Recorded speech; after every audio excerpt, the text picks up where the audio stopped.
Mixed emotions है। हम हमारे पिताजी को मिस भी कर रहे हैं, उनको याद कर रहे हैं, और एक तरफ से हम खुश भी हैं क्योंकि उनका नाम हम जितना हो उतना ग्लोरीफाई कर रहे हैं। उनकी जो चाह थी, उनकी जो इच्छा थी, रुद्रवीणा को कैसे लोगों के सामने ले आएं, कैसे प्रचार करें उसके बारे में, वो हमारी कांस्टेंट एक कोशिश चल रही है।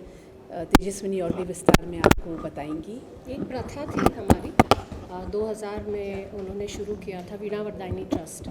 तो उसके बाद अभी 2024 आ गया है, तो 24 साल से हम लोग ये कर रहे हैं। और बीच में कोविड के दौरान हम लोग ऑनलाइन फंक्शंस भी कर रहे थे, तो उनके मेमोरी में कर रहे थे। और बाकी जो भी कोविड से अफेक्टेड लोग थे, माइग्रेंट्स और बाकी सारे जन जो इमरजेंसीज़ हो रही थी, तो हम लोगों ने सारे आर्टिस्ट को अपील किया था और ऑनलाइन हम लोग शोज़ कर रहे थे। और जो भी फंड्स मिल रहे थे तो हम इसके लिए यूज़ कर रहे थे। पर ये जो शो अब कर रहे हैं हम, शुरू से ही जो 2000 से शुरू था, तो जो हमारे पिताजी ने शुरू किया था।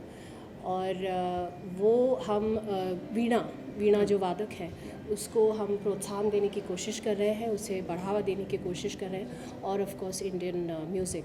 तो आज का जो प्रोग्राम है उनके बर्थ डेट पर है, तो हम उन्हें याद कर रहे हैं और ये शो हमने उस हिसाब से। मैम ये भी जानना चाहेंगे, म्यूज़िक की बात आती है तो इस जनरेशन में 2024 में काफ़ी ज़्यादा टफ कंपटीशन अब नज़र आता है। जो म्यूज़िक कहीं ना कहीं लोग पुराने गानों को भी रीमेक कर रहे हैं। आप रही हैं 90s की उसमें, तो अब में और तब में क्या अंतर है? क्या रीमेक होना चाहिए कि जो अब के जनरेशन के लोग हैं उन्हें भी पहले के सॉन्ग सुनने चाहिए? मुझे लगता है अभी जिस तरह से चैनल्स और ये सब शुरू हुआ है, OTT प्रोग्राम सब शुरू हुए, पुराने गाने एक बार फिर से पुराने गाने तो सदाबहार ही हैं, वो तो उनका तो कोई वो ही नहीं, कंपैरिजन ही नहीं।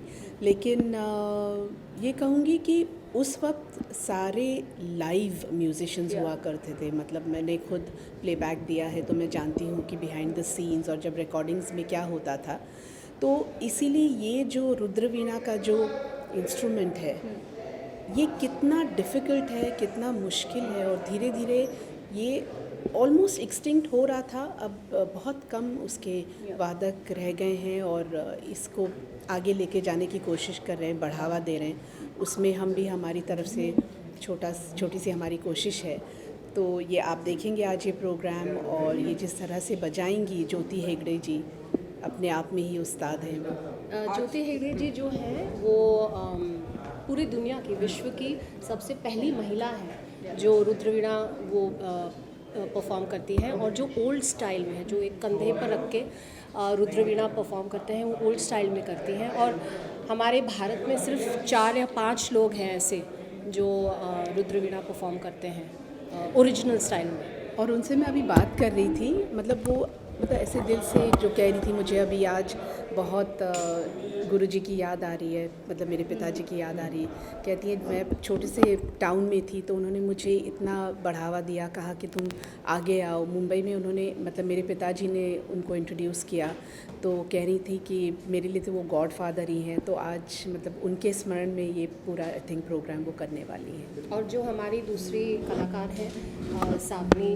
रविंद्र, वो भी नेशनल अवार्ड विनर है, बहुत ही खूबसूरत गाती है, और वो भी हमारे पिताजी की स्टूडेंट रह चुकी है।